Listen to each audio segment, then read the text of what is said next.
नमस्कार सगळ्यांना. हे पहा, सध्या गौरीपूजनची तयारी असल्यामुळे मला व्हिडिओ बनवणं जमलं नाही, कारण स्पर्धेवरून आले आणि लगेच गणपतीची तयारी.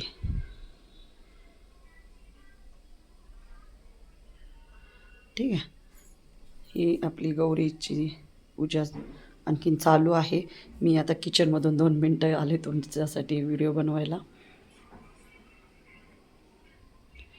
आणि बाकीचे पण खूप कामं चालू आहे.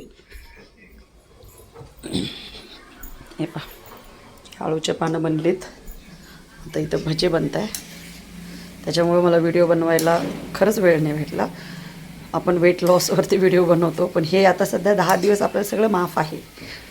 आणि लवकरच मी तुमच्यासाठी व्हिडिओ घेऊन येईल. एवढं गौरी गणपती म्हणजे आमच्याकडे महालक्ष्मी म्हणतात, झाल्याच्या नंतर मग मी पुढचा व्हिडिओ नक्कीच टाकेल. 4 तारखेला माझ्या पप्पांची पुण्यतिथी आहे, त्यानंतर मी व्हिडिओ टाकेल. तर सॉरी परत एकदा तुम्हाला सगळ्यांना, आणि गौरी गणपतीच्या खूप खूप शुभेच्छा तुम्हाला.